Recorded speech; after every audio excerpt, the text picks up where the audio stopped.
What's good, everyone? This is Justin Just Rock Ramon from the Just Trek podcast, where elevation is our recreation. Super excited for you to check out our next episode, as it features an incredibly inspiring visual artist, illustrator, climate strategist, avid birder, and wildlife photographer named Valerie Catangay. We dived into Val's roots in North Long Beach, growing up near a freeway with asthma and no green space, with Animal Planet as her only window to the wild, her time with Tree Musketeers in middle school, a life-changing Earthwatch scholarship that took her to Texas to study whooping crane ecosystems in high school, and how she went on to co-found UCLA's first environmental justice club. Val also shared how birding became a grounding practice during one of the toughest seasons of her life after losing a job and going through a rough relationship patch. She found in birding something that anchored her to the present moment, like a real-life Pokemon Go, where everything you worried about just fizzles away. That journey naturally led her into wildlife photography and her plein air painting community, Warrior Painters. She also took us through her incredible sustainability work at Earthjustice and the story behind her zine, Coastal Connections, a love letter to coastal birding, and a resource guide for people of color breaking into conservation spaces. On top of all that, Val dropped some incredible local spots worth saving: Anza-Borrego State Park, Sepulveda Basin Wildlife Reserve, Ballona Wetlands, the Hummingbird Garden at Kennethon State Park, and tide pooling in Palos Verdes. Whether you're an artist finding yourself in nature, an environmental justice advocate fighting for your own neighborhood, or someone who's ever felt like the outdoors wasn't built for you, this episode is loaded with wisdom, heart, and a whole lot of real talk. Val's proof that you can build your own entry point and then leave the door wide open for everyone behind you. In addition to this YouTube video version you're watching right now, we have an audio version on Apple Podcasts and both a video and audio version available on Spotify. You can find those links in the description. All right, let's get to trekking and get into this episode.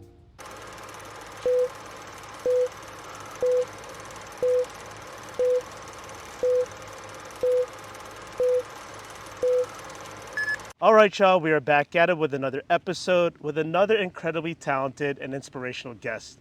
We're out here in the Baldwin Hills Scenic Overlook in Los Angeles, California. And right here next to me is Valerie Catangay. She's also known as Valerie Plants, Valerie Cat, and Val Outdoors on Instagram land. She is an illustrator, visual artist, climate strategist, and outdoor adventurer. Very excited to say welcome to the Just Right podcast, Val. Thank you, Justin. I'm so excited to be here and be outside with you. Yeah, it's so great to have you on, and also to have a fellow Filipina on, as I am Filipino myself. But just before we dive into everything, how have you been? And also, how was it showing your cousins from the Philippines around Los Angeles for their first time? Like, were there any standout moments? And also just curious to know, like, what their overall impression of Los Angeles is, since it was their first time. Yeah, okay. Let me answer your first question. How have I been? I've been feeling really excited and content now that it's summer and there's so many adventures to be had during these next few months with the weather and getting into backpacking recently. I have a lot of trips lined up, so super pumped for that. And yeah, my cousins visited last week. It was my first time taking them around the city. Usually I'm in the Philippines visiting my family and they're taking us around, so I felt very grateful to be the host for once. And the tables have turned. Yeah. We went around Silver Lake and they were like, you know, people are dressed in really trendy LA outfits, and they were just so shocked when we went to Erewhon and the smoothie was $18. So that was their experience of LA. So they tried the Hailey Bieber smoothie?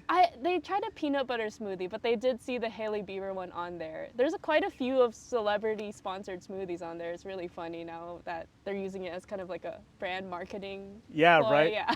I actually tried the Hailey Bieber smoothie, and although it's tremendously overpriced, I'm not gonna lie, it was good? It was pretty damn good. Did you taste the sea moss? I did taste the sea moss. I thought it was a very great smoothie, actually. See, I admit it on here. I don't know if I would pay $18 for it, but I would sip somebody else's Hailey Bieber smoothie. Oh, that's so funny. Yeah, Erewhon is such a scene, and also parts of Silver Lake, like you said, they must have been like, wow, everyone here is so cool looking. Yeah. My brother, he's been there a few times, and he's just like, oh, this person's from here. This person's from here. It's what they're wearing. You have to be trendy enough to live there. And did you take them to more of like the touristy spots or more of like the local gems around LA? They went around the Grove, and then they went to the Academy Museum. I gave them some recommendations because I was working that day.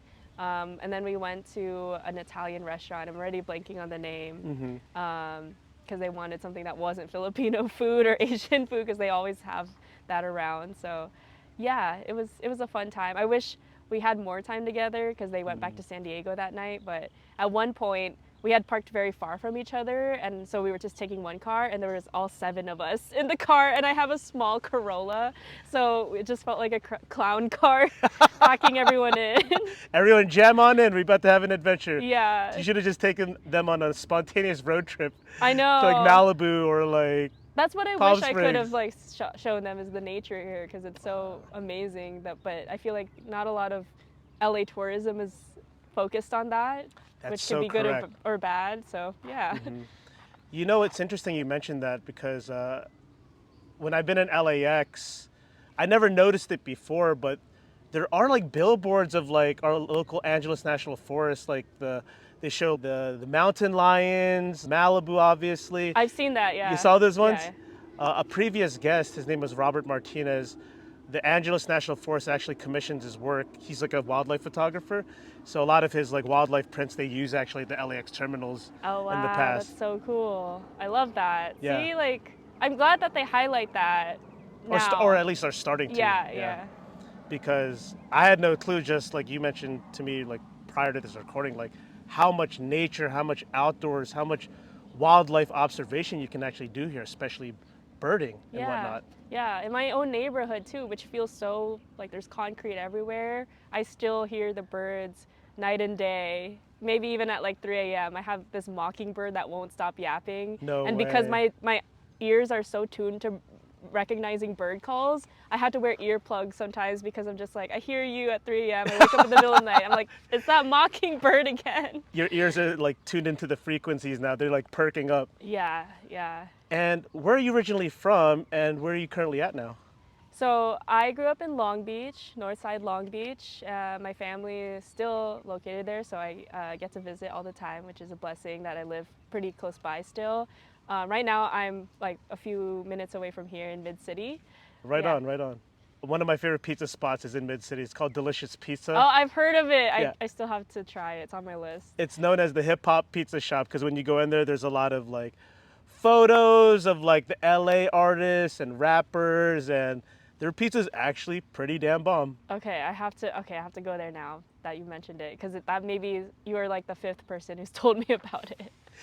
This has turned into a food podcast now. Yeah. All right, Val. So before we get into all your recent adventures and the type of work that you do, I do want to learn more about you and your outdoor journey and just dig deeper into that. So I want you to take us back. What would you say was your first or most meaningful memory out in Mother Nature? That's such a good question. I feel like I can't pinpoint it to one specific memory as a kid. It's a little bit of a blur. Honestly, I feel like I watched more TV than anything, and what got me curious about nature was watching kids out in nature on TV. So it wasn't a direct experience of having a special place or, like maybe my family taking me out. I felt like I wanted that experience because I saw kids playing outside, meeting up at a park. I watched a lot of Animal Planet. I really liked Zaboomafoo. I don't know if you've seen that show, but it's about like a lemur and 2 brothers who learn about wildlife. So anything to do with animals, I was a huge fan of as a kid, and I think that really drew my curiosity into the outdoors and nature and wanting to explore outside, because Long Beach wasn't, especially in our neighborhood, there weren't very many local green spaces, especially being really close to the freeway. My parents didn't want me to go outside because I had asthma as a kid too. Oh, okay. That makes a lot of sense. So it was Animal Planet that really sparked your interest in the wildlife observations, and then you said seeing kids play out in nature on the TV screens that like really drew you to being curious about that kind of lifestyle? Yeah, and then later on in middle school, I got involved in this organization called Tree Musketeers. Tree Musketeers? Yeah, it's a funny pun, and they plant trees. I think they're focused in the South Bay, So I was required for school to do service hours, and that's what I felt drawn to because I was like, oh, I want to do something outdoor. So that was kind of my first foray into learning about plants and canvassing for trees. I was going door to door as a little kid, asking people around the neighborhood in El Segundo, like, hey, do you want free trees planted in your yard? Oh, that's really So cool. yeah, they were trying to increase the tree canopy in that area.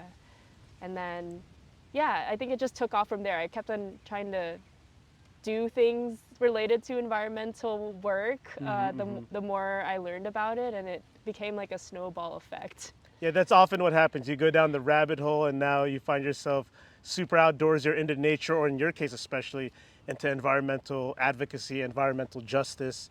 Now that you are like much more outdoor centric, very outdoorsy into nature, but like when did it click for you that the outdoors is going to be like a really big part of your lifestyle? Was it those middle school like outings you mentioned when you did the service hours, or like did it happen at another point in your life when you just began to like internalize and realize like I need this more in my life?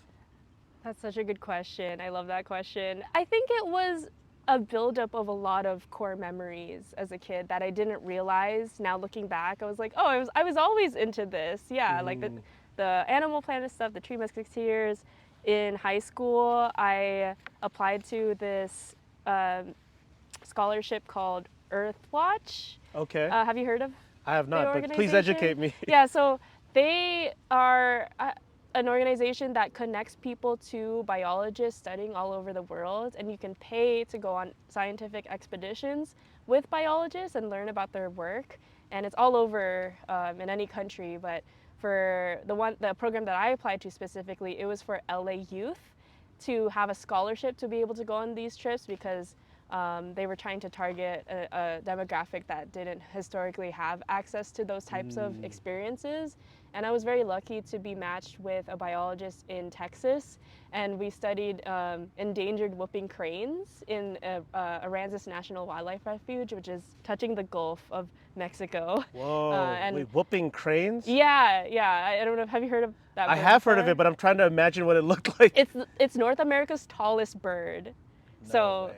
I didn't even get to see one because it wasn't their migration season at the time. They weren't in the area. So we were just studying their food sources, and I was like in the ground in the mud collecting hundreds and hundreds of snails. I felt really bad. We had to smash the snails and dissect them for parasites. Really? To see if there were connections to the bird's food chain and what they were eating, because the parasites transfer from the bird to the snails and the crabs that we were catching. And I was just like, I didn't even know this was a job. What do you mean I can just go in the mud and look for snails and crabs and go on a boat and, like be in the wilderness all day? I've never had that experience growing up in LA, surrounded by just, like concrete and cars and buildings all the time. So it was such a different, like, life-changing experience for me in high school. And I was really grateful that they had that. And I hope they still have the scholarship program because it's awesome. What a unique high school experience to have. This was in Texas. Yeah. You mentioned too. That was like a month-long thing, or like It was 2 weeks long. 2 weeks long. And I don't think it's for everyone. It was 100% humidity, 100%, 100 degrees outside, swarms of mosquitoes around me, and I had to wear a mosquito net, and I had so many bites at some point. But for me, I was just like, this is exhilarating. I love this. And maybe that was an experience where I'm like, yeah, I do really enjoy this for some reason. Yeah, new environment, new energy, you're embracing it. And yes, the South is so humid, just like the East Coast where I'm originally from. If there's one thing that I always am so appreciative coming back to LA or SoCal is we have the dry heat. It's not sticky, it's not moist. You don't get like the mutant mosquitoes attacking you like over there, like in the South. Yeah. So I totally understand that feeling. That's why I feel like I can't really leave LA or SoCal, especially just because of that alone. All right, Val, so you're involved in so many different worlds. You actually been touching upon it already, from painting, birding, plant identification, photography, hiking, environmental justice. Like, that's a lot already, right? But just learning more about you and digging into that, like, which passion came first for you and what initially sparked your connection to each one? That's such a great question. I feel like a lifelong learner. I just want to keep learning about new things, and I have an addictive personality in that I want to just go down the rabbit hole of whatever it is new that I still don't know about. And so I think the first thing that I would say I became obsessed over was in the Tumblr days. I don't know if you were part of the Tumblr community at all, but I had a whole plant blog, and I would not stop obsessing with the way that plants looked, because I was just like, this leaf is so unique, and this leaf is so unique. So I would just take pictures of that, post it on my Tumblr blog, and I connected with people who also were obsessed with plants. And at the same time, I was drawing as a kid. I would do comics. I don't know if you've read Captain Underpants. I did not. Or any, like, there were just like comics, like kind of like Diary of a Wimpy Kid, or like those comics that you get into as a kid. And I was really inspired by that. I got into making comics in kindergarten and second grade, and my teacher was like, wow, this is actually so good, you should read it to the class, which I did. And like, I love teachers. I love the positive reinforcement that they give you, and like those words of affirmation really propelled me into continuing that hobby of drawing. And so I also had an art Tumblr blog at the same time as the plant one. And that's awesome. Those two passions, I feel like, have been the core thread of my life. Is anything related to art and like environmentalism. I've tried to not tried to, but it just like has naturally stuck with me, but in different ways, in the photography and the illustration and the environmental justice work. So I'm really grateful that those are the two things that I feel like are part of like the core being of like what my soul is attached to. So Artist at heart. Yeah. And we actually have some of your work here on the mini pop-up table. Do you want to speak about what we got up here too? Yeah, this is a painting of Palos Verdes, the Point Vicente Lighthouse area. It was a day that was, I think it was in the spring of last year, and painting is something that I got into during COVID, actually. Like everybody was making bread or, diving into whatever hobby they were trying to do to not feel so isolated. And I was painting first on my iPad. Like, I had digital illustration was the background of like what my childhood experience was. I played a lot of online Pictionary. That's actually how I got into drawing. And I was going to ask, like, how did you get into drawing? Now you just answered that. Yeah, I in middle school I started playing online Pictionary.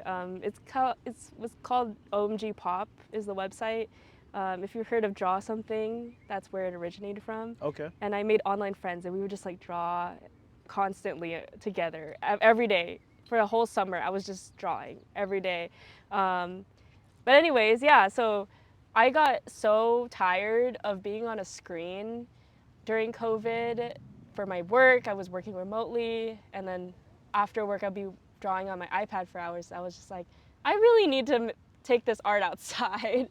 So I got involved with this community called Warrior Painters, and they are super active. They paint outdoors every week. There's a volunteer. It's like a rotation where they meet up at a different spot in LA and paint together. And I love that. During COVID, there was a Discord because we couldn't do in-person meetups. Correct, and I did a 30-day painting challenge in the month of April, which is every year they have this challenge.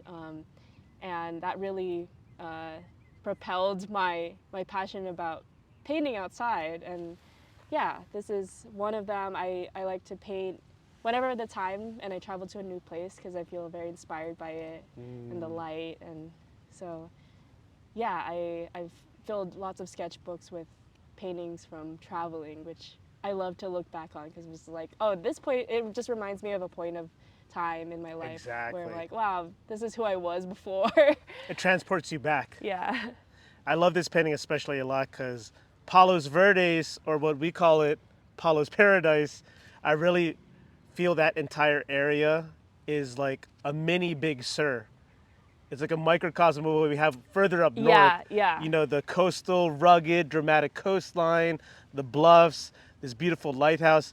And it's funny that you showed me this particular painting, and then we have it up here because one of my more recent podcast recordings was actually nearby here, like behind the lighthouse, kind of a little in the cut in the back of the park.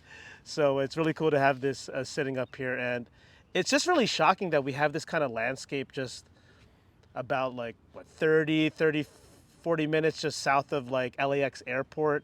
Like it really feels like a whole other world in the Palos Verdes, Palos Paradise area. Yeah, yeah, it's a very special area to me because I went to high school with a lot of folks who lived in the rolling hills and torrents of the South Bay. So we would always be in PV. And every time I go there, I'm just like, this reminds me of high school. We would get a acai bowl, go to the beach, watch the sunset. I love going to places that remind me of like my roots and like where I grew up. So yeah, that's lovely that you were able to record there. It's really cool. And then, there's that Terranea Resort area. Oh yeah, That yep. oceanfront luxury property that Yeah. you can explore like the trails around it. And you don't have to actually stay there. Like you can literally just walk the grounds. Like I have a lot of memories there too. There's like those like secret cove beaches. You can Yeah. do tide pooling. Yes, I love tide pooling. Yeah, tide pooling is like its own like fascinating so much in the tide pools I had no clue about, and then gently touching the sea anemones and the sea slugs. It's like, wow, if you really just slow down, like there's just so much to observe in the tide pools. Yeah, it's my dream to see a nudibranch. Have you seen one of those? That sounds really familiar. What's the color of that? They're different colors. So there's like a blue one, there's a bright purple and orange one, and they're maybe this tiny. Yeah, you know what I'm talking about? So at the Malibu Lagoon, the tide pool is there. Just Trek and Nature's Palette and Outdoor Adventure plus 2 other outdoor groups. We hosted an intro to birding community event there, and we were in the tide pools, and someone pointed out a nudibranch. Is that how you pronounce so cool. it? Nudibranch, I think. And it was the purple and orange one. Yeah, that's so cool. Yeah. And I was like, what in the world is this? Like, it looked like an alien underwater, and I had no clue that we had that kind of living life there. Like I've seen the sea anemones, you see the crabs, you see the other microorganisms, but to see that, it just was very like shocking. Yeah, it's like otherworldly. Yeah, like you said, it feels like aliens. Like this exists in the earth. Yeah, it's so cool. Yeah, you should host a tide pooling session Again? for Yeah. Just Trek at some point. Yeah, I would go to that. And going back to your different passions, we talked about birding, photography. Like with the birding, how did you get into that? Like, what was the catalyst for you getting into that part of like your outdoor journey? Yeah, it's funny because I look back at the whooping crane research and I'm just like, wow, that was like kind of an exposure to birding, but I didn't actually see the bird. So birding became kind of one of those hobbies where I was going through a rough patch in my life. And, like when you are feeling like, at least for me, when I'm feeling at a low point, I need to focus my energy into something that will get me out of that rut. And so I had just lost my job. I was going through a relationship problem at the time. And so, yeah, I think it gave me that reason to be outside again that allowed me to focus on the present moment. Because when I was out birding, I was just looking, it feels like real life Pokemon Go. I'm just like, oh my gosh, like what is that? Where is that? Where's that noise coming from? And everything that I was worried about just fizzles away when I go birding. And I loved that about getting into the hobby and connecting with the community. I visited Peru a few years ago and I helped with a bird research project. And I saw this bird called the huatzin. It's like a prehistoric chicken looking bird. And I saw that bird and I was just like, okay, I have to get into this because birds are really freaking cool. When you look at the binoculars, like sometimes it's really hard to see them, with your naked eye, but looking through binoculars makes it feel like every moment is a real life nature documentary. Oh, absolutely. Especially when you got the really powerful binoculars, you see every little detail. Yeah. Yeah, that was maybe 3 or 4 years ago. And then every time I looked through the binoculars, I was like, I need to preserve this somehow. And so that's how I got into photography, wildlife photography. That makes a lot of sense now. Now you're documenting it after you got into the hobby of birding. I just want to acknowledge too, like it's really beautiful how birding came into your life and helped heal you and helped you climb out of that hole. I feel like getting into these different aspects of like outdoor recreation, whether it's hiking, birding, plant identification, these are like activities that require you to be hyper present in the moment. And like you said, your problems in your everyday life, or whether you're going through a relationship thing, or you're trying to grind and get a new job, or you're grieving a family member loss or a friendship, these activities are, there's just a very healing aspect to it. Yeah, and then I think that, for me, when I get into a new hobby, that comes with a new community of people that love that thing, that same thing that I get to learn from. We get to exchange knowledge. Like what we're doing now, honestly, like if we didn't both love the outdoors, I feel like I wouldn't be sitting here. So it's Exactly. such a beautiful thing to, yeah, be excited about a new activity or new thing that I'm not very good at or don't know anything about. Yeah, I peeped your different Instagram accounts, the Valerie Plants, the Valerie Outdoors, and I came across some of the bird photos you took, and I was like, no freaking way. I was very impressed. Thank you. Yeah, it was a journey to get to the point where I'm like, okay, finally I could take an in focus photo because birds move so fast and the camera is so big and heavy that I'm Yeah, just like, this is a struggle. it really Why am is. I into this? Sometimes I think about that. I'm hiking with such a heavy pack. And I have to be very selective if it's painting gear or camera gear. Um, I'm just like, oh, like, this is too heavy for me to carry on a hike right now, but sometimes it's worth it because I get maybe a good shot that day that I didn't expect. Exactly. And how does being an artist just influence the way you experience nature? That's a good question. Because that's a whole different lens that you're, interacting with your environment now. Yeah, there's times where I see certain things when I'm outside. I'm just like, this would be a good painting, or this would be a great photo. I think changes in the light and the elements, seasonality especially. Ah, I yes. think experiencing a place in the winter, summer, spring is such a different experience, and I love that. I love like maybe I'm going through something mentally where the winter feels like, okay, this is gloomy, but it's also very beautiful. And then the summer, I'm like, this is warm, it feels like a hug. So yeah, I think it's just like art, being an artist and making art about nature kind of has this like ripple effect to me being hyper aware of like what's around me and trying to remember everything so that I can document it in a sketchbook. And I love that it adds to the present moment idea where I'm like, okay, how can I preserve this on paper?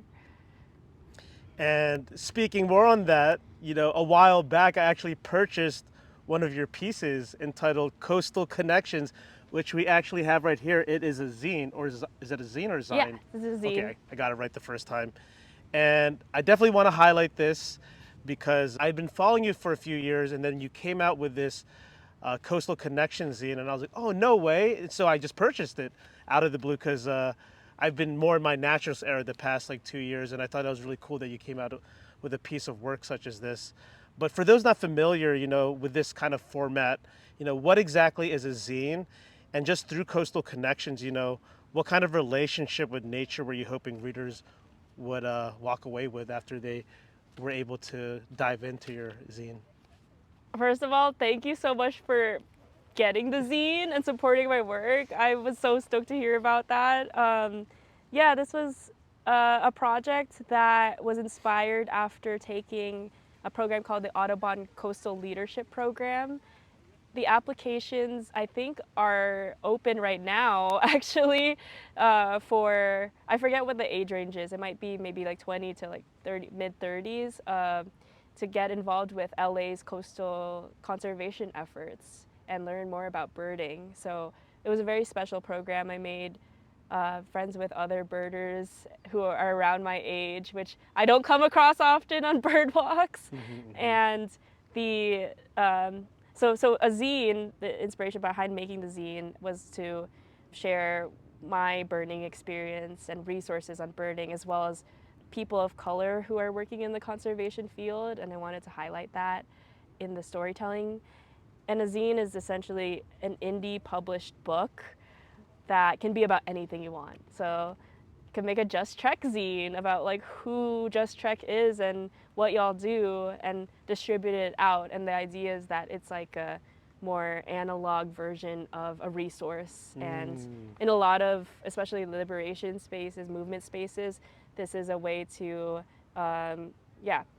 make knowledge accessible that's not on digital platforms. So I love that. That zine culture, and there's a whole community behind it too. I sold this at LA Zine Fest, and there were over 300 vendors at that fair, and everybody had such different. There's so many ways to make a zine. So, yeah, I love that about zine. Somebody who makes a zine is called a zinester. A zinester? Yeah, and I aspire to be a zinester one day, making zines more regularly. When I first opened this up, and I actually was going through it again before you arrived at this recording location, I'm just so impressed with how well it's made.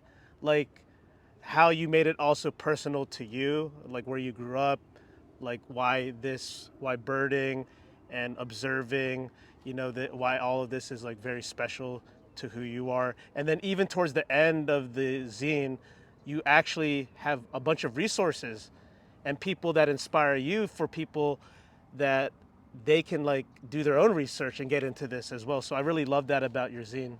Thank you, I appreciate it. It was definitely really hard to distill a lot of information that I wanted to convey. It was about 3 months of nonstop work. So I'm glad that came across. And that's another thing that I hoped readers would come out of it, is that they have maybe some resources they can learn from, and organizations to get involved with.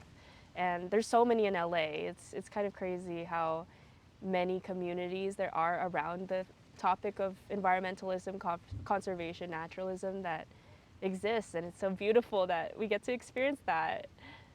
And where can people support you or still purchase the zine? Is it still online?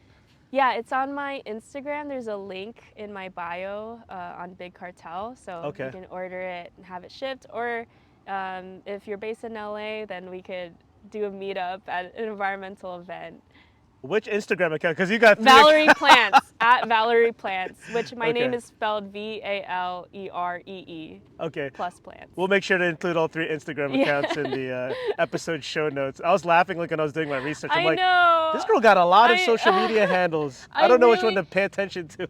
For the longest time I thought about smashing them all together, because I'm just like, I'm one person, like I'm multifaceted. But some people are like, do you have photography that you can show me? Do you have art you can show me? And it just makes it easier to separate the two. But yeah, maybe I'll put them all together one day. I totally understand. It's hard to manage 3 different pages, but it's 3 different kinds of showcasing of your work. So it's just easier, like, hey, check out this page, check out this page. And for people wanting to feel more connected to their local environment and community, where's the best place to start? And I know you did mention some of those resources here, so I don't know if you want to reiterate that out loud for the people to get into.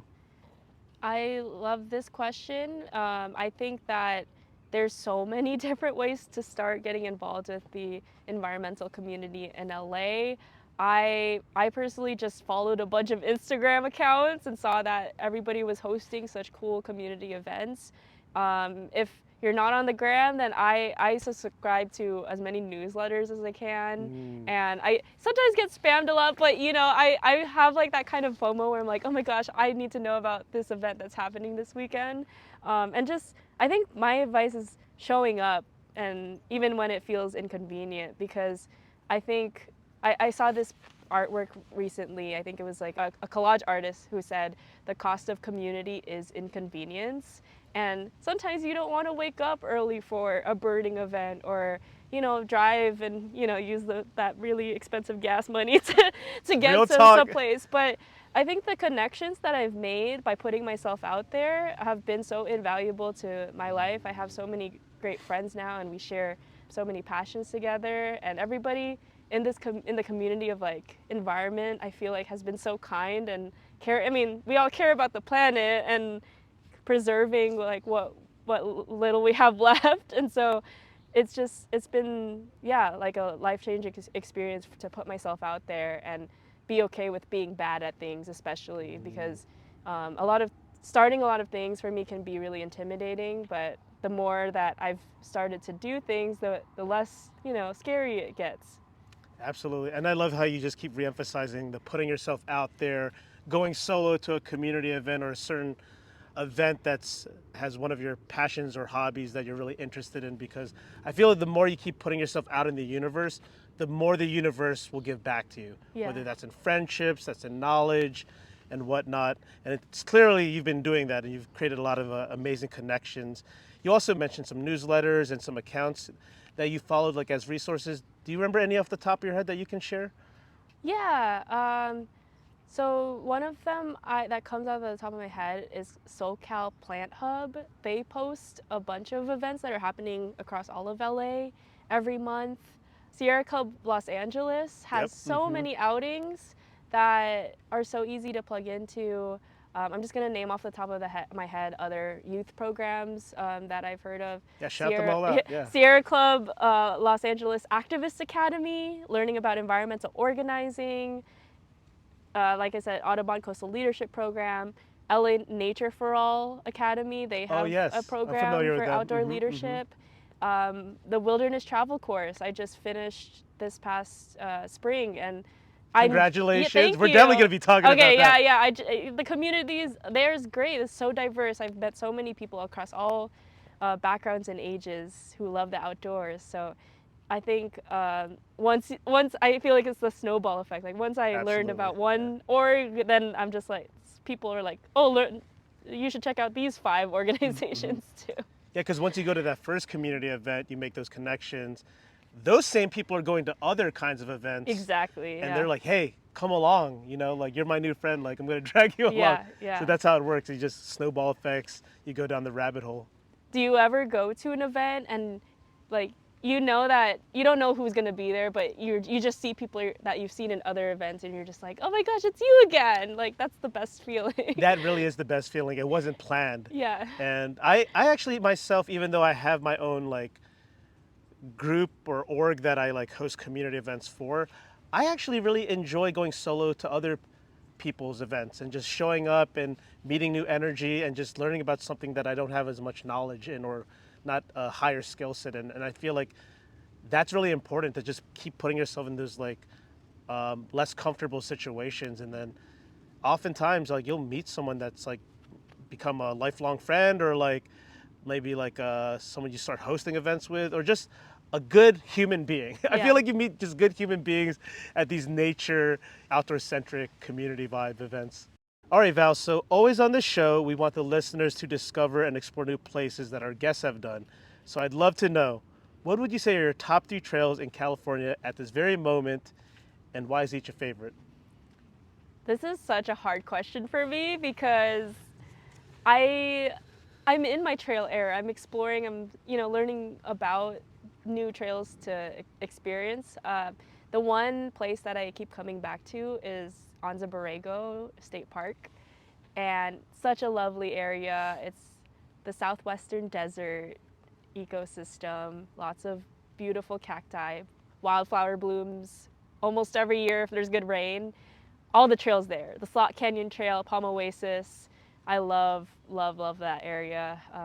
And there's a beautiful, have you been there before? I was going to say, such a great answer, because I know it's one of the most underrated places to explore in Southern California. Yeah. I have not, and I've done a lot of exploring, but it just means that I get to do it sometime soon, hopefully. Yeah, you should. It's maybe 3 hours away. And the reason why I also like it is that it's next to the Salton Sea and the Cuyamaca Mountains. So you could do a desert mountain sea expedition in 3 days. Use a whole weekend for that. Only in Southern California can you do that. Yeah. The diversity of trails and terrain is pretty mind-blowing. So yeah, that would be my top place. Second would be Sepulveda Basin Wildlife Refuge, because there's just so many cool birds there that I encounter, and it's got like that wetland, like lake area, so you see the water birds, but then you also see the like more brush tree affiliated birds. And like I've said earlier, seeing up to almost 75 species there in one day is so crazy. Species. Yeah. Even that section, I remember because I was just there this past weekend for another intro to birding event, and I got to see a part of the LA River that I'd Oh, never seen wow. before. And we Uh-huh. saw I'm gonna totally butcher this, so I need your help. It was these birds along the LA River I'd never seen before. They had the pink legs, they're like black neck stilted. Yes, you got it. Oh, I got it? Blackneck stilt. Yeah, yeah, yeah. Oh, I thought I totally did not get that right. I love them. Like, what? What do you mean that has pink legs and it's like walking all tall on stilts? Like, it's a crazy looking bird to me. Yeah, because I've been around other sections of the LA River, more like around Frogtown, Elysian Valley area, you know, where all the small businesses are Yeah. and the cafe shops, but I'd never seen a black neck Blackneck stilt. stilt. Yeah. I've seen like the blue herons, the snowy egrets, but not that particular one, and it really struck me by surprise. It was a really cool moment to see that out there, but it speaks to what you're talking about. You said you saw 75 species Yeah. in the Sepulveda Basin alone. Yeah. My friend Alexander leads monthly bird walks there every first Sunday of the month with San Fernando Valley Audubon, which is another organization I want to shout out. And he's awesome. He's a phenomenal birder. I would highly recommend his bird walks there at 8 a.m. on the first Sunday of the month. 8 a.m. on the first Sunday of the month. I actually met a gentleman from he's at San Fernando Audubon Society. I was doing something with Parks Project. It was like their trail Okay. habitat Yeah. restoration event. In that same area, we were picking out the invasive species, the black mustard, the thistle. And I remember there was a bird exhibit there. And since I'm like more into birding now, I naturally just went up and started chopping it up with the gentleman. And I was just like having the best conversation, you know, like, and it was just kind of like a reflection of like, how did I even get to this point? You know, Yeah, like, yeah. I'm talking about birds with this random guy, you know, from the Audubon Society. It was really cool. Yeah, it's just so beautiful how, like even just going out birding and seeing another birder is an automatic connection point. of like, automatic. hey, what did you see? Yeah. Hey, what'd you get? Yeah. So you mentioned Anza-Borrego, Sepulveda Basin Wildlife Reserve, and what is a third for you? It was so hard for me to think about this question, but I would say the most frequent that I go to is Ballona Wetlands. And after the Coastal Connection program, I learned that LA and California in general has lost over 90% of our wetlands, yet there's such a amazing ecosystem to support biodiversity. They sequester carbon, they filter out pollutants from our smoggy ass air.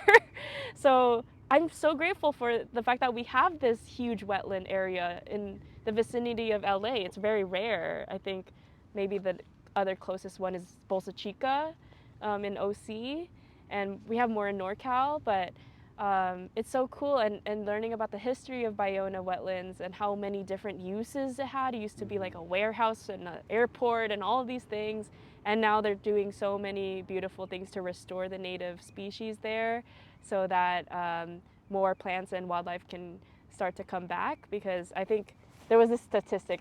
I don't have the specific facts, but it was something like, oh, we started out with maybe 10 bird species spotted here, and after the course of the decades of conservation work, we now have a few hundred species that stop by at the wetland when birds are migrating. So, have you been there before? So this is very interesting we're talking about this because I went to college nearby, Loyola Oh, right, Marymount, yeah. but I never really explored it until the past couple of years. Yeah. And I also do that bike path along the Ballona Creek. So I'm always like doing bird observing there. But just a few weeks ago, I actually went to the Ballona Discovery Park and then walked across the street to the freshwater marsh? To the freshwater Yeah, marsh. yeah. And I had my Knox binoculars with me. And it was like, I was like, I had no clue this was here the whole time. I've been living 5-10 minutes away from it for so many years here in LA, and I had no clue that we had this incredible ecosystem that's incredible for birding especially. Yeah. It's kind of mind-blowing because I had the same exact experience. Like, I used to intern in Playa del Rey. Yeah. And I would pass by this huge plot of land all the time and be like, oh, it's just plants or weeds. So it's interesting how in more recent years I've gotten more aware of the natural spaces we do have in LA, and been so much more grateful compared to when I was younger. Because I feel like it's also like maybe an accessibility thing for me. I didn't know this all existed until someone literally told me about it, or like I was shown that this is a thing that you can do. Yeah. And especially like being BIPOC, like we don't see like other people who look like us who do these or into these activities Yeah. until more now recently. I feel like there's been a big push of making the outdoors with even more colored, you know. There's so many parts of like the Ballona Creek and the Ballona Wetlands that like there's like many different like perimeters of it that I didn't know about until recently. Shout out to Friends of Ballona Wetlands because they put on some amazing community engagement and educational events. There's a part of Ballona that's gated that you can access, I think, once or twice a month with them. Oh, the And- cleanups. Yeah, the cleanups, and also I think they do have a bird walk and a photography walk and other Wow. programming. Yeah, that would make sense. I've joined some of their creek cleanup efforts, like near the bike path, like kind of near that pond. Yeah. I don't know the name of that pond, but I think you know the area I'm talking. Yes, the Playa del lagoon. Rey, the lagoon. Yeah. I forget what the name of the lagoon is, but it's a lagoon. I think it's Playa del Rey Lagoon. Okay. Yeah. Okay, so let's recap real quick. So you mentioned Anza-Borrego State Park, and then you said Ballona Wetlands, the preserve area, and the Sepulveda Basin Wildlife Preserve area. Yeah.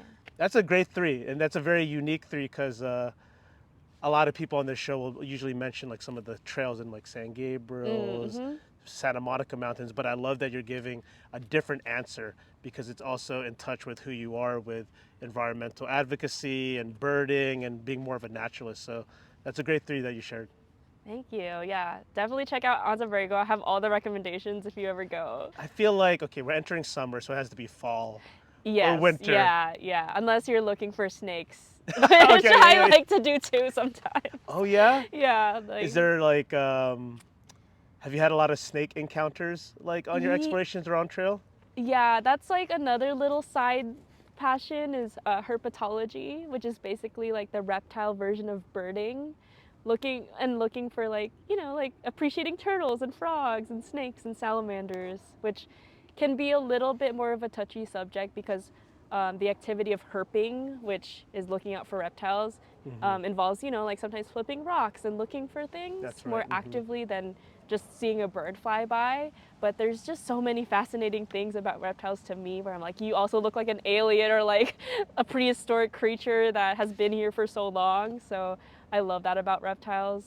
Shout out LA Herpetology Society because they do community events too every first Saturday of the month in the Dukmajan Wilderness area. And they do research talks about reptile conservation and all that. So there was one night I hosted called the Reptile Drawing Night. I invited all my art friends to come, and then all the herpetology people brought their pets. And it was kind of like a live figure drawing session where instead of people as models, it was their pet reptiles, and we all drew the reptiles. That's so rad.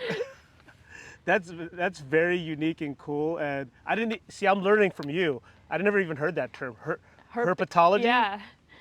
So that is the observing of what again? Appreciation of snakes, reptiles. Okay, the reptiles. Yeah, lizards, anything to do with reptiles and amphibians.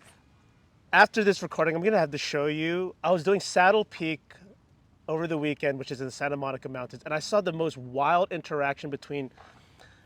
I think there are two alligator lizards or two western Fence lizards. fence lizards, and when I got closer, they were like in a circle, but like a perfect circle together with one another. And I saw that one of the lizards, the bottom of its tail was gone, and it was in the mouth of the other one. Oh my god! And they kept going around in a circle, and I'd never seen that before. And they started wrestling each other and fighting over a span of 3 to 5 minutes. That's wild. I feel like you just saw a dinosaur battle. I don't know if they were mating, and then I was so confused because I was like, they're wrestling? What's going on? Why is the tail end of one of the lizards gone, and why is it in the mouth of the other lizard? It feels, well, to me, I don't know much about lizard behavior, but it feels like one was trying to eat the other. Cannibalize each other? Yeah. I'll just show you the video, and then you Okay. can tell me what your reaction is to it or what you think. But just since we're already speaking to your naturalist side, I know you mentioned favorite trails or favorite green spaces that mean a lot to you right now, but are there any favorite birds or plants that you love to observe locally here in Southern California or just in general in California? That's a great question. So really locally, right? One park over from where we're at, the Hummingbird Garden in Kenneth Hahn. Oh yes, It's yeah. so great because there's so many cool birds to just look at, and you're just standing there for an hour. You see so many different species, and that bowl area with the where you can go disc golf.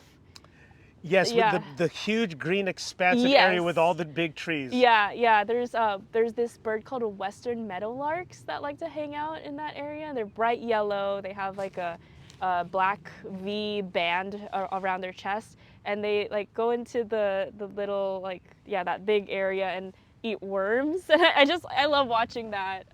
They're so cool. Another bird I want to highlight is the greater roadrunner, which you could see in Anza-Borrego or Joshua Tree. They are literally running the road, and they look like the cartoon. They look like raptors, and they also have a band, a blue and red band near their eye, where I'm like, Whoa. why do you look like that? Yeah, it's crazy how cool birds look when you see them up close, like with the binoculars, because I'm just like, I don't know why you look like that, or like how you evolved to look like that.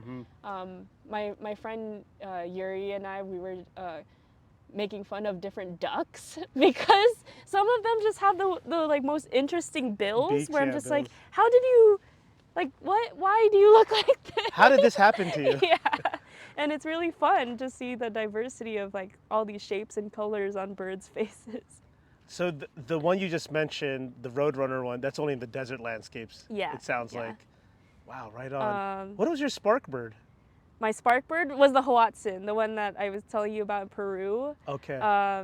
Because it looks like a prehistoric chicken, and it was just such a crazy looking bird to me that I was just like, I was so shook after that.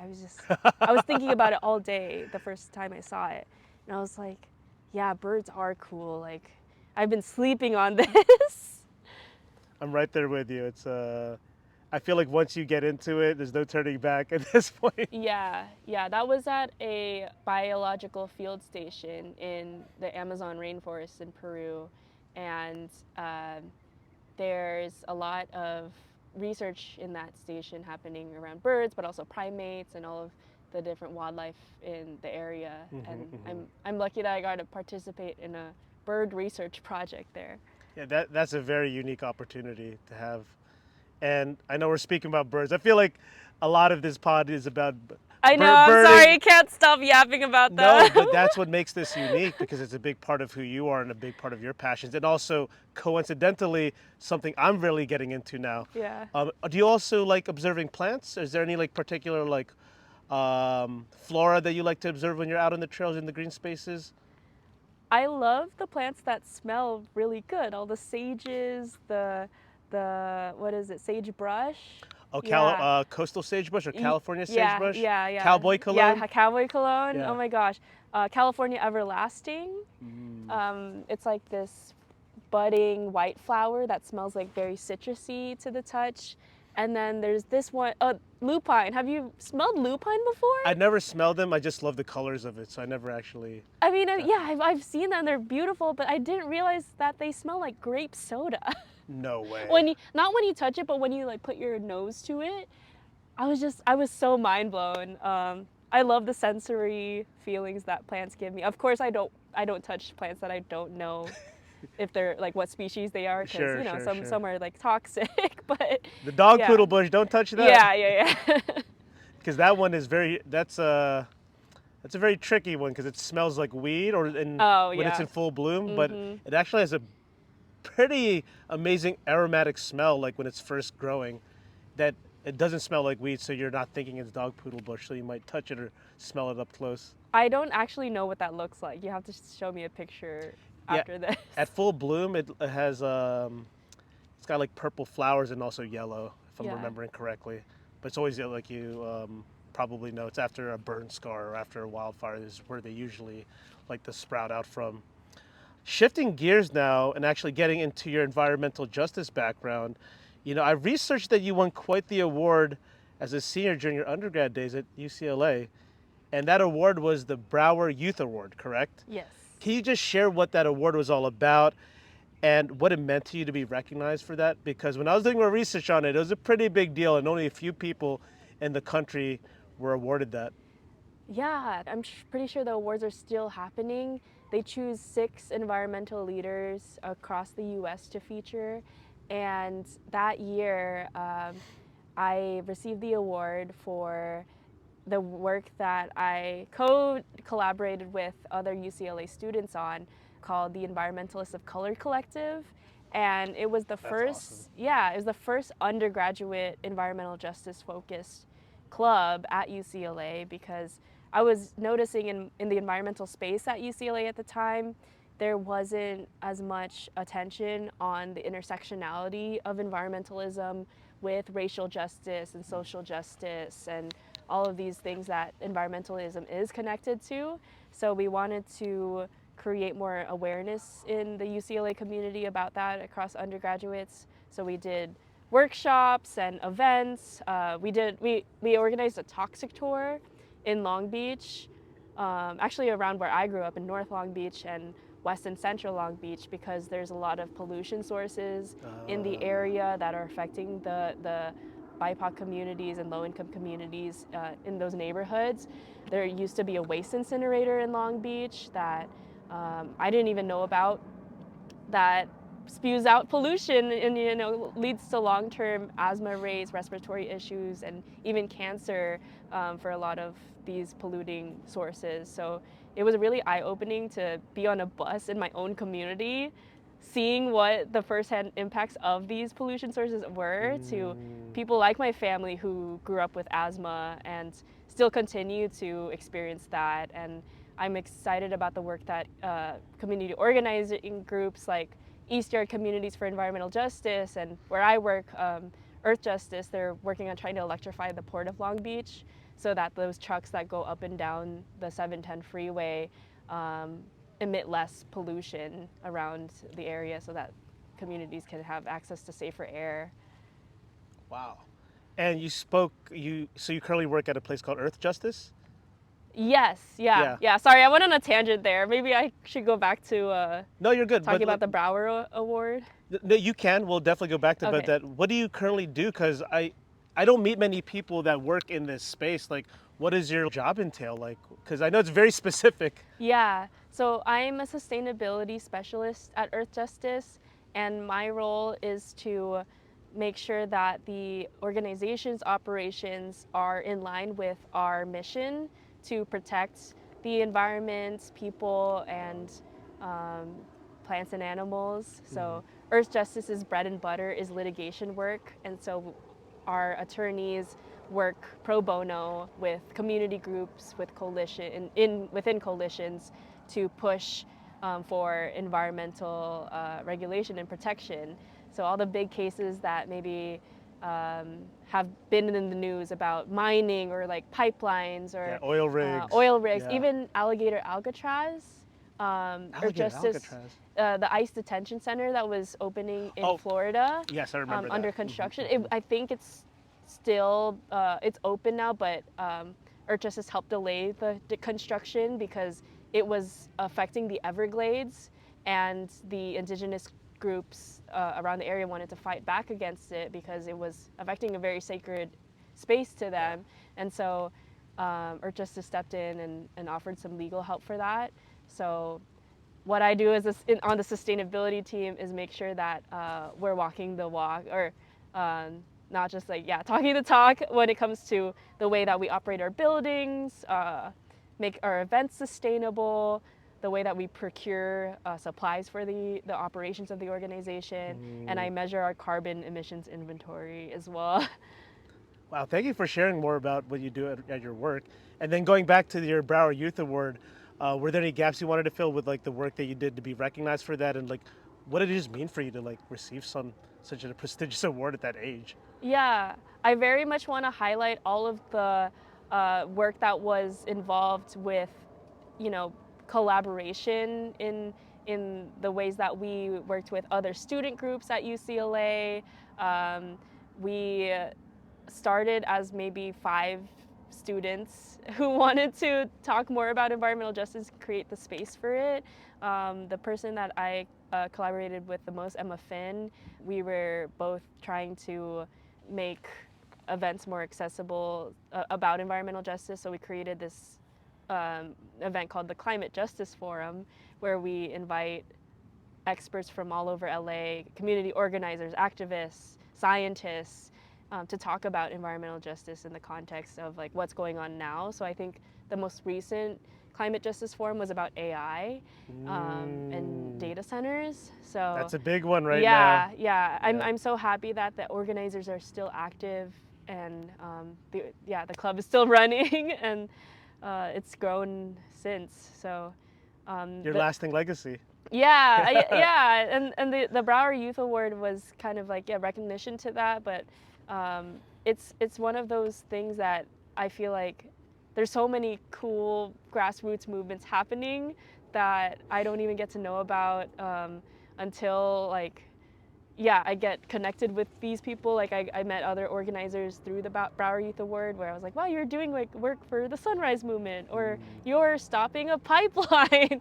That's so cool. And it's just, it's cool to connect to the greater environmental community, because even beyond LA, it goes, national, international, and there's so many connection points. Whenever I go to a new place, I'm like, okay, there's people here who care about, the same things that I care about, and I think that's lovely to be able to have that sense of community, even if I don't know somebody.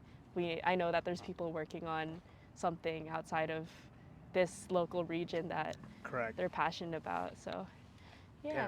Yeah, because I was like, what was this Brower Youth Award? And I was like, wow, she's been putting in some work for a while now, even like through your high school and your undergrad days. So I thought that was very impressive that you were so already on the ground, like doing this kind of work already.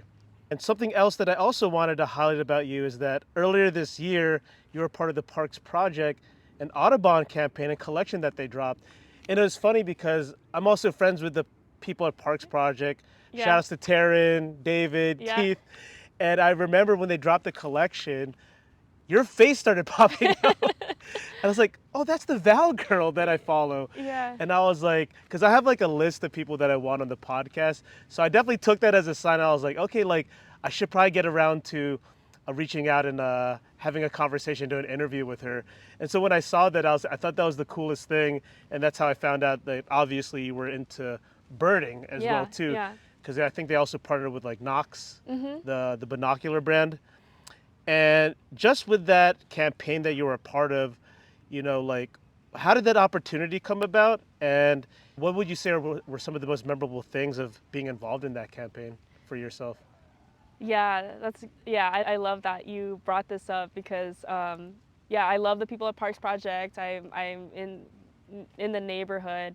I met David just going to all the community events that they put on, and I was in the store one day with my friend Jennifer, who's also a painter, and he's such a curious person. He's so like welcoming, and he was just like, so what do you all do? Like, what are you passionate about? Blah, blah, blah. He's the best, yeah, honestly. Yeah. He really is. And Jennifer and I were like, oh, we actually both met through painting. Like, Jennifer's my great artist friend, and he was like, you should host a paint session at Parks Project. And we were just like, yeah, let's manifest that. So it happened. We did 2 paint workshops with him, and we taught about how to paint landscapes in Joshua Tree and New River Gorge National Park. So raise awareness about the Parks Project merch and campaigns that they were doing. So that led into me sharing my passion about birds. I don't know, I feel like it just comes out, like it just leaks out, and somehow people know that I like birds. And then the Audubon campaign came out, and he was like, I think he reached out to Taryn and was like, oh, Valerie should be a part of the merch photo shoot. And he also reached out to my other friend Laurel, who is also a great birder friend, filmmaker. She should also be on this podcast. I'm taking referrals. So we both participated in the shoot day, and it was cool because I was seeing all the different birds that were on the actual shirts, and some of them I didn't even know about because I'm still learning the birds all over North America. I'm very familiar with the SoCal ones, but they had like American bittern on there, and American oyster catcher, burrowing owl, which I love that bird. So it was cool to experience and look at the designs as an artist myself. and they were raising money for National Audubon Society, which when I was getting involved in birding, I didn't realize that there were 12 Audubon chapters around LA, maybe even more. Oh, that's a lot. Yeah, and I signed up for all their emails, and so I could find out about the events, and I would go to Smart. a bird walk almost every week when I Very was smart. first getting into it. You hear that, y'all? Newsletters are probably some of the best resources for getting involved in your community. Yeah. I saw that you did that campaign, and like the whole collection was just dope. I think what I love so much about Parks Project and who they partner with, because you know they're a B Corp, they donate X amount of money to these conservations that are partnered with the national parks or for different conservation, is like their designs are so fresh, and it really makes you want to like be curious more about it and to really rep it. You know, not to say that other designs of other you know, other shops or whatnot are like not good, but like they definitely like know like the fashion side of things to get people's interest, especially the youth. Yeah, I actually have a Parks Project crew neck on right now. Boom. Yeah, I was like, I love wearing this. Rooted in nature. What collection was that from? I'm not sure actually. It was like something that we got as a gift for doing the paint workshop. So yeah, thank you, David. Yeah, it's really cool how to hear how that opportunity came. It was just you being curious, popping into the Parks Project space. I mean, one side is the store, but the other side is like a community programming space. It's just so nice. We actually had one of our Just Trek crew anniversaries there a few years ago. Cool. So I feel like that place has become like a lot of sentimental meaning for a lot of people now. Yeah. Were you familiar with them already before you popped into the space and their work? I think I started by going to some events that they were putting on. I forget when was the right. first actual time.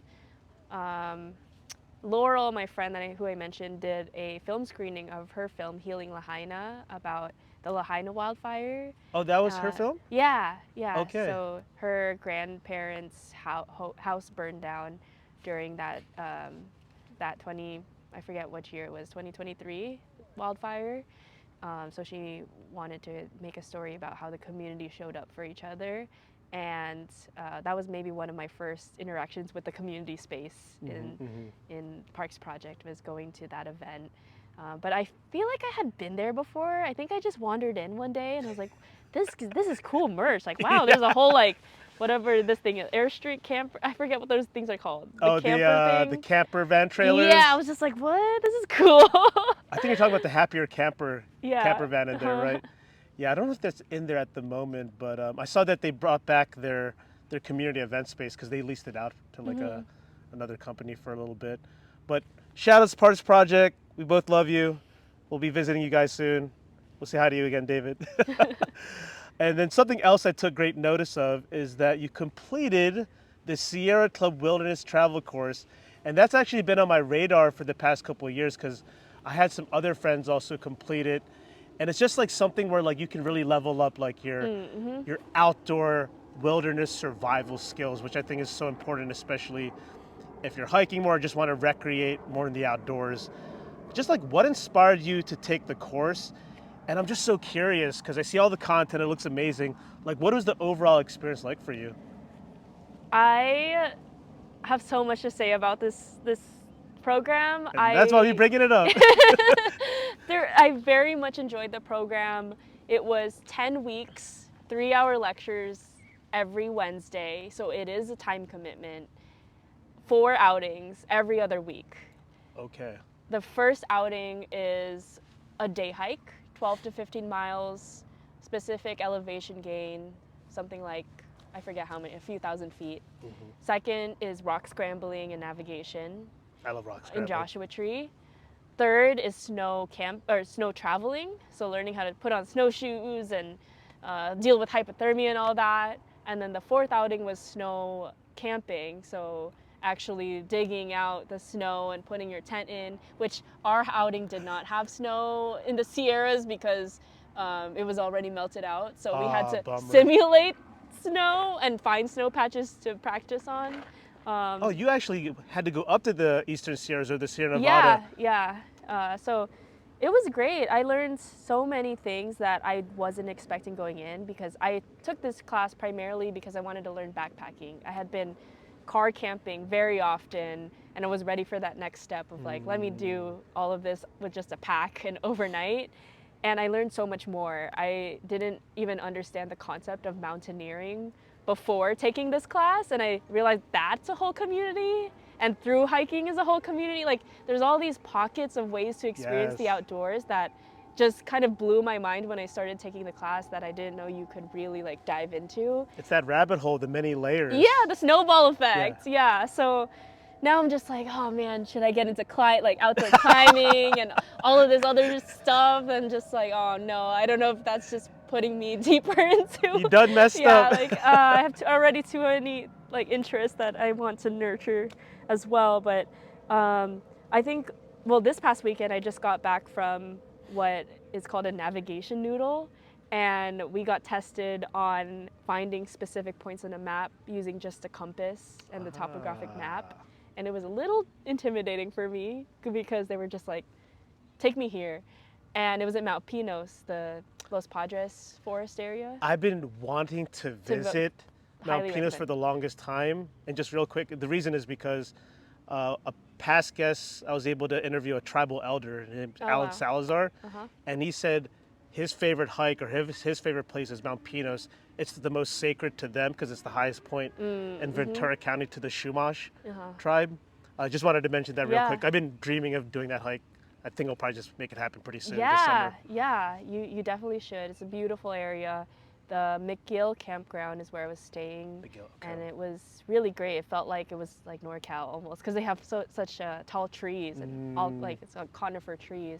But anyways, yeah, we were navigating with just a compass, and like during the class I learned how to like point it at a boulder, a mountain, and be like, okay, this is the bearing to get to that peak. But in Mount Pinos it was just all trees, so you had to use the change in the elevation and the slopes to really figure out where you are, because you can't use like a faraway object as a reference point. This is advanced. Yeah, and I was just like, I need to definitely, this is a skill I need to work on, that I will continue to nurture, but it was very humbling.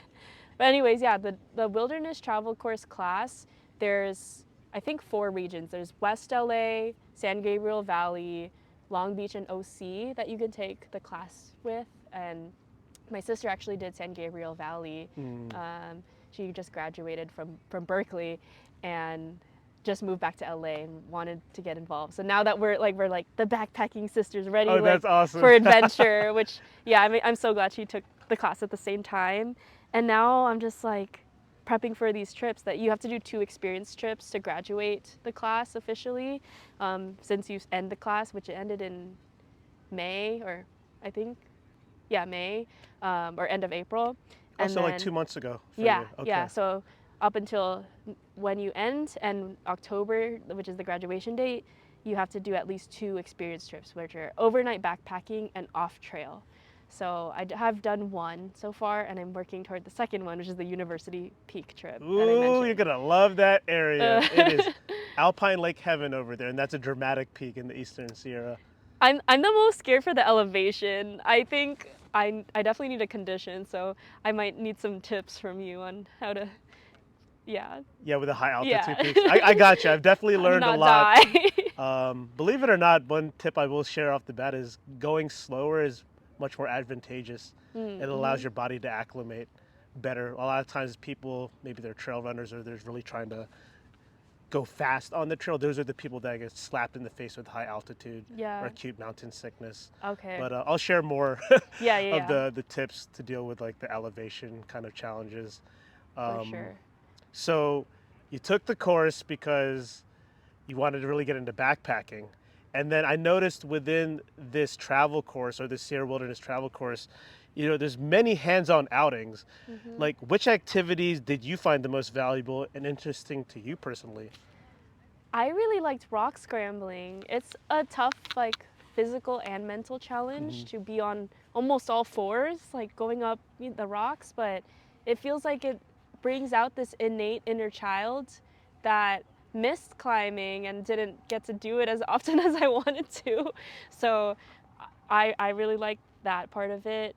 There was some wilderness first aid that they covered where if you sprain your ankle or like literally like fracture your arm, like what do you do in that situation? So I loved all that, like it felt like emergency survival, like Yeah. preparing for the show Lost or something. End of the world. Yeah. So the thing I think that I'm taking away the most from this program is also the sense of community, and how many different people take the class that I wouldn't have met otherwise, because people come from so far backgrounds, professions, age ranges, ethnicities, that I learned so much just talking to these people that I was in the class with for 10 weeks, and you just build that camaraderie of maybe trauma bonding from the intense things you're going through.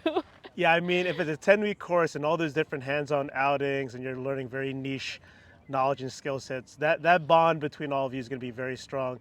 And to your point, what you just mentioned, I always remember seeing like the group photos from these group courses expedition. It is very diverse. It is all different age ranges, all different backgrounds and colors. And I thought that was very beautiful to see. You know, I feel like the outdoors, like when we're all out there together, different ages, backgrounds, like it all doesn't matter. Like we're all experiencing it together, and it's like the great equalizer, I would say. Yeah, yeah. And some people are just so impressive, like, you know, people who are retired and just like, I just ran a half marathon last week, and I'm just like, I want to be like you when I grow up. Yeah. Oftentimes, those older people are doing the most badass Yeah. things. Like they're in their 50s, 60s, even 70s. Mm-hmm. It's like, you're 60 or 70. You're doing a trail run. You're doing Yeah. mountaineering. Yeah. Like it's really mind blowing. And I love that you mentioned that rock scrambling was a favorite of yours. Where did you do the rock scrambling activity at? What region or landscape? It was at Joshua Tree near the Indian Cove campground. It was an off-trail peak called Mount Bob, and elevation was around 4,300 something. Mm-hmm. And there was a chimney where you had to like go through the rocks, and at one point I think I was wearing gloves for a majority of the time because the rocks were so rough. And I saw a desert tortoise that day too. I You was lucky. so excited. I'm like, see, that's herping. Just yeah, like seeing. I've been wanting to see one for so long. Yeah, I feel like since you're developing these other skills, you're going to these places where you're more likely to see different animals or wildlife because there's less people around. Yeah, yeah. So you get to see them more in an intimate environment. I love rock scrambling. Earlier I remember you mentioned you have done Strawberry Peak. Mm-hmm. Did you? I haven't done the mountaineering route. Okay, yet. you do know about the mountaineering Yeah, route. yeah. That's one of my favorite all-time routes and trails in Los Angeles County. I've gone up it like 8 or 9 times. Wow. It's pretty exhilarating. I got a story to share about that. Okay. I'll share with you after the recording, but I've guided a few like small group hikes up there, and it's really feels like a real life mountain climb up there. So excited that you'll hopefully check it out sometime, or maybe do it I with us want to. sometime. It's on my list. Okay, yeah, we'll make it happen for yeah, you. Yeah, yeah. Okay, there's the rock scrambling, and was there another activity that really like you resonated with or you found a lot of value in? You mentioned the wilderness First knowledge. aid. Okay, the first yeah, aid. Yeah, we did some exercises where we would create an emergency winter shelter in case there was a blizzard. And so that was really fun. Yeah, they were like, hurry, you only have 5 minutes to create this shelter because the wind's just blowing at you and you're gonna die. And somebody has hypothermia in your group, so you have to wrap them up. So I loved all that like simulation where we were like competing to see who made the best shelter, and it was our group that Good day. job, yeah. Good job. Shout out to my friend Emily. She's like badass, and she dug all of the snow out so that we could like sit inside. It's kind of like a self-made igloo. How cool! Yeah, those because those are real scenarios. I know we don't get much snow here in SoCal. Yes, we do in the winter months in some of the peaks or mountains, but those are really unique experiences that you were able to really sharpen that skill set. Yeah, and it's interesting because you know you have so much experience in the outdoors, but I think that there is like aspects of the class to learn. So there's that foundational knowledge, but I think that some people have hiked like part of the PCT already and took some things away from the class, and that community I think is the most important aspect for me, because now I can always join a Sierra Club outing knowing that, all of these people who instruct the class are all volunteers. They're doing this out of their free time. They're passionate about the outdoors. They're leading. There's different certifications to get. You can be certified to be on trail or lead outings off trail. And then the third one is the rock scrambling climbing certification. And you have to pass these tests to be a rated outings leader. So I think there's like really cool mobility and like growth within that community where you can like aspire to like improve skills and develop in whatever areas. So I'm just getting started on like what it is I want my goals to be, but I think like long term I would love to lead a backpacking trip where we paint or bird. Ooh, Do that'd be something incredible. mindfulness Yes, related yes. because I feel like a lot of the outings involve like peak bagging and like something really intense, but sometimes I just want to slow down and like chill at a lake for a bit. Sunrise painting session next to an alpine lake. Yeah. That would be the dream. Yeah, life's not always about peak bagging. It's Yeah. about being mindful, slowing down, backpacking, being able to enjoy a landscape or a trail at your own pace and not having to leave quite immediately, like having these tools to allow you to stay in nature much longer. But congratulations on completing that travel course. It looked like the most fun and immersive of courses and experiences that I definitely want to take at some point, maybe later this year or next year. So we'll see. It's once a year, starts in January. So. I always miss the mark. I'm always like busy with something, and I'm like, oh, the registration closed. Yeah. It starts in I think maybe November. Okay. October, November. Yeah, I'll make sure to include their website in the show notes. So if anyone's curious about it, you can sign up. And super excited to ask you this next question, as you just have so many countless adventures. If there was one hiking or outdoor experience you could relive all over again, what would that be for you? This is such a hard question. Take a moment to process if you need. I actually, it was pretty easy for me to think of something just now. Last year, I did an artist residency in Peru in Iquitos, which is an Amazonian city, and I was really inspired by my first research trip in Peru, and I wanted to come back and experience Peru in a way where I connected with artists. So I lived with 9 other artists. There were 10 of us in a house for a month, and all of them were different art styles and mediums. So somebody was a composer, there was a sculptor, and 2 other painters. 2 people were sound designers and recording the sounds of the forest and the river wherever we went. And it was a really beautiful residency. Shout out to Correlación Contemporánea. That's the name of the nonprofit that I did the residency with. And Marco Herrera is the director.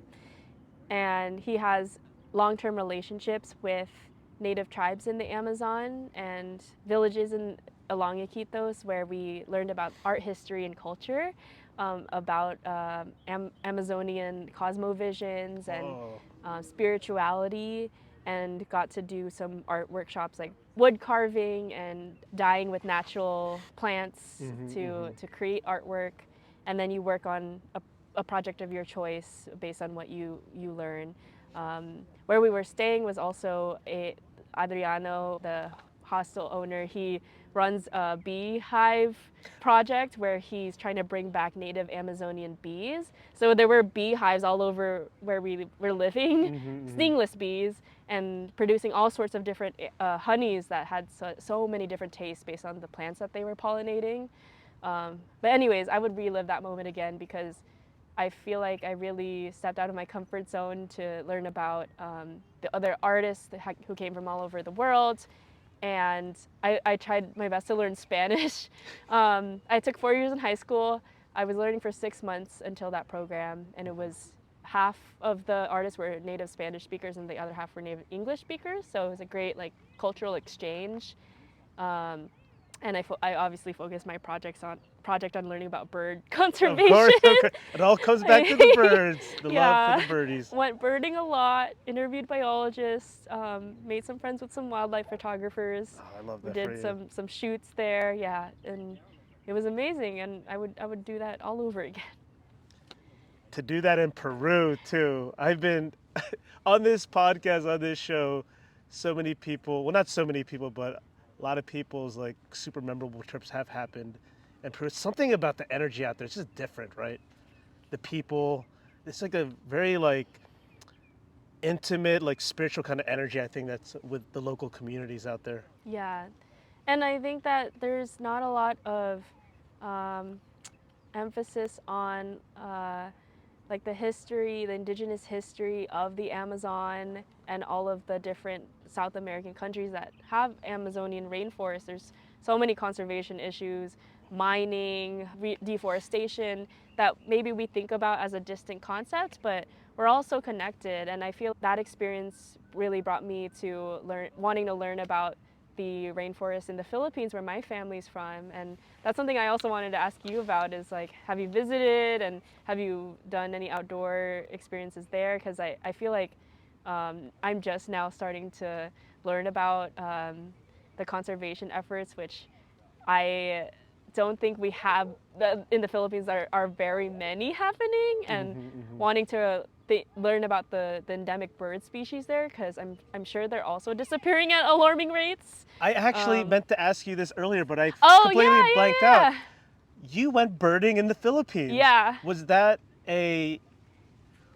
like a birding trip, or was it like you were visiting family and that was like a side quest and you just wanted to do it while you were out there? Like, what was that like for you? Yeah, so I go to the Philippines every few years because my grandparents are there and I have large extended family there. What part of the Philippines? In Manila. Okay. Yeah, so it is really interesting because my whole family are very much based in the city. So birding in the Philippines, especially in Manila, is the real challenge. The wetland there, that was the closest birding spot, maybe 20 minutes away. There was so much trash everywhere. So much trash, so much plastic pollution. So much pollution. It's really interesting and very eye-opening to see like what things like environmental regulations can do. And then I wanted to go to the rainforest part where there were more like endemic species, like there's this one called the Luzon hornbill that's endangered. I was trying to see that. I wasn't able to see it this trip, but I woke up at 2:30 and it felt like the alpine start, but for birding. I made a bird friend. Shout out to Raj. I went with his whole family he's a whole family of birders. His parents are birders, his aunties are birders. It's great. So we were in the car, packed in the car, 2:30 a.m.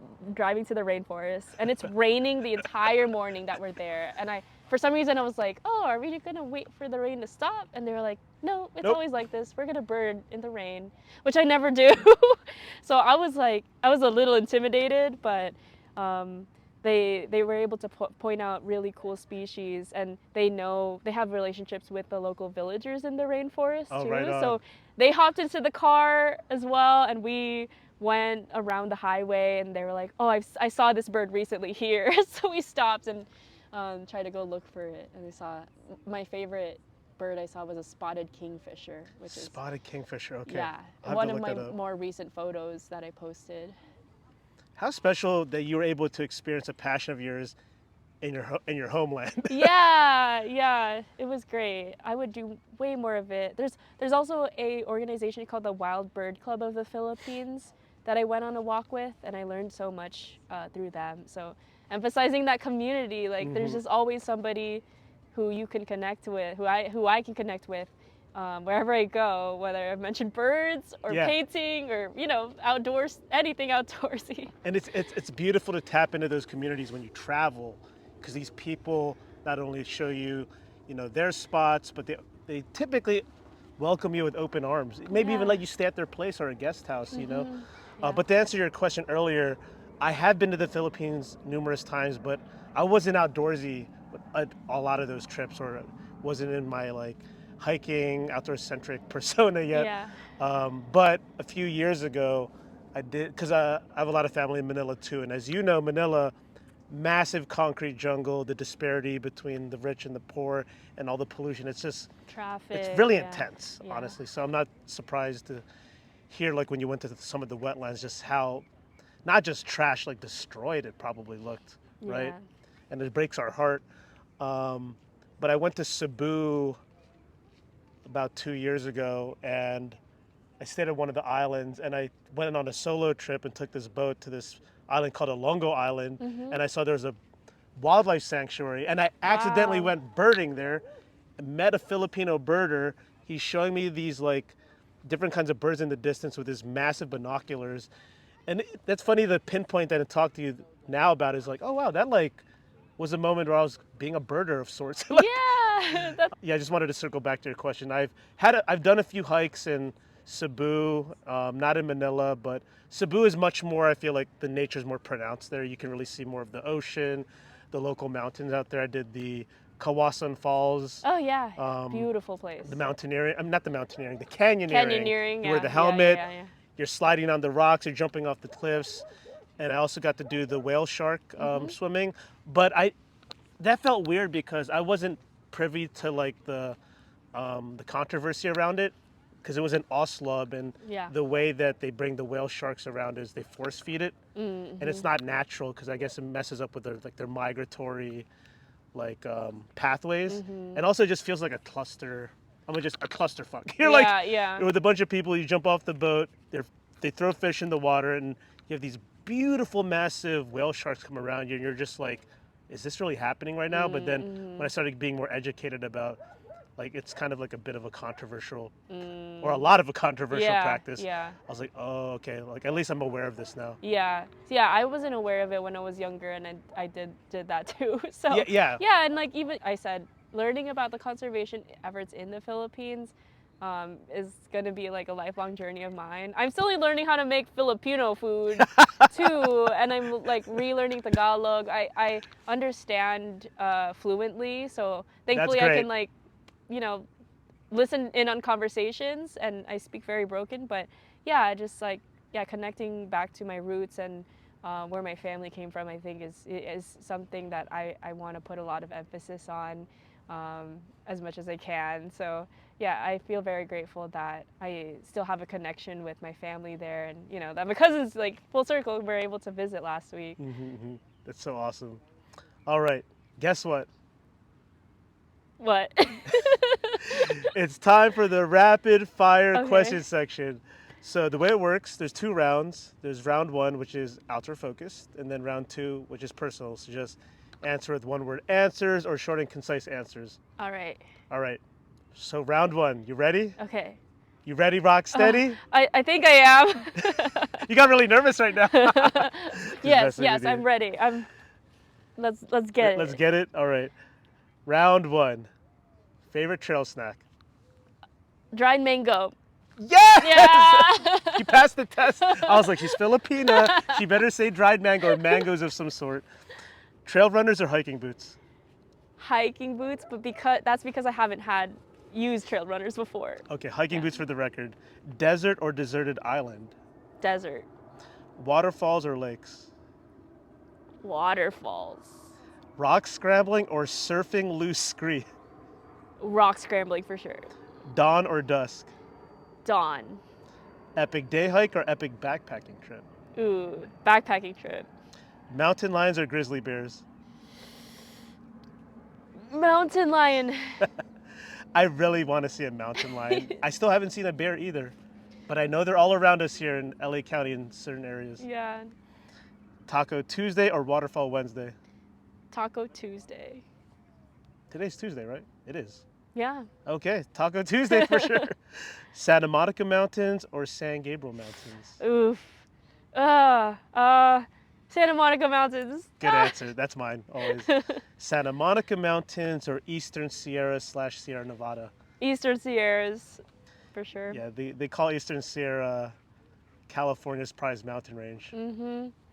National park you want to visit the most that you have not already? Everglades. You know what's funny? I almost wore the Parks Project Everglades National Park hat to this recording. That would have been so cool. Yeah. Everglades, Denali is up there, Olympic is up there. Everglades first. Music artists you want to hike with? Ooh, Olivia Rodrigo. Yeah, awesome. Olivia I've Rodrigo. just been for the listening to her record. 2 songs, and her album's about to come out, so she's been top of mind lately. Greatest fear on the trail? Oh, like getting injured. Like an ankle injury or like Yeah, okay. like falling, something. Yeah. Favorite camping meal? Oof. This is gonna sound so basic, but I really like Mountain House biscuits and gravy. I'm sorry. Sounds like you can't go wrong with that. Yeah. Biscuits and gravy, sign me up. And one word, how does hiking make you feel? Oh, wow. Rejuvenated. And one word, how does birding make you feel? Ecstatic. What's your ideal outside temperature? 73. What a SoCal girl. All right, that concludes round one. This is where we take a quick 15-second break, sip Ooh. our beverage of choice. Cheers. Cheers. River, y'all. One of my favorite tea beverages. It's very delicious. This, what's awesome about this tea beverage, it's 100% tribal owned by the Sepulveda Band of Mission Indians. It's important to always acknowledge the tribes that are still here. It's, what is it? Gabrielina Tongva in LA County, Chumash, Fernandinho Tataviam, and there's a few other tribes as well too. All right, round two. You ready? Yeah. You ready, Rocksteady? This was easier than I thought. See, you're doing great. Do you know why I say Rocksteady? Are you familiar with Rocksteady or Rocksteady crew? No. Is that a dancing term? Yes, you got it Okay. right. Well, They're the most famous, iconic breakdancing crew from the Bronx, New York. okay, I need to go check them out then. Yeah, I just, for some reason, infused it into my rapid fire question because it just sounded catchy to me. Yeah, I love that. All right, round two. Favorite comfort food? Ooh, curry. Japanese curry. It's so satisfying, curry, especially Japanese curry. Favorite emoji? That tongue one with the winky eye. Tongue one with the winky eye. Okay, I think that's what you're talking about. Favorite cartoon show growing up? Ooh, I had a lot. Just one of your favorite. Okay, this is a little embarrassing, but Barney. I really liked Barney as a kid. Wow. When I was like really Barney. young. Yeah. I know like Iconic. now it's a little creepy for some reason, but Oh, there's like some weird like. yeah, okay, but yeah. I liked Barney. We all loved Barney. It was, Yeah. it's one of those shows that you're like, yep, it brings you back to your childhood. What's your hidden talent? When I have the confidence, I can do a lot of freestyle rap. Oh my God. Yeah. The floor is yours. No, not right now. You gonna freestyle rap the different bird species in LA? That would be sick. Okay, maybe I'll make one. Maybe you make one? Okay. What genre or type of music gets you dancing the most right now? Anything rap and yeah, just like hip hop. I love an R&B. Yeah. Hell yeah. Yeah. That Hip hop and R&B. over EDM. Yeah, 24/7. Oh, okay. I like Yeah. that combination. If you could be any animal, what would you be? I think I would be like, okay, the first thing that came to mind was a flying squirrel, but no, I don't think I don't know why. I just want to fly, so I think I would be a bird, maybe a golden eagle or something. Wow, okay. Golden eagle for the record. Yeah. App you're currently using the most besides Instagram? Ooh.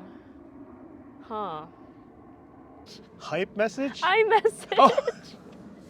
I think that's the most screen time I is like texting my friends. They said hype messages. No. What's that?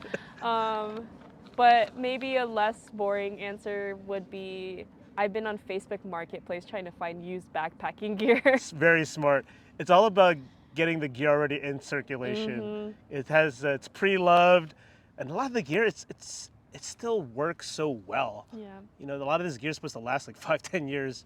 You don't always need the latest and greatest unless you really do need something new. If you could travel back in time, what period would you go to?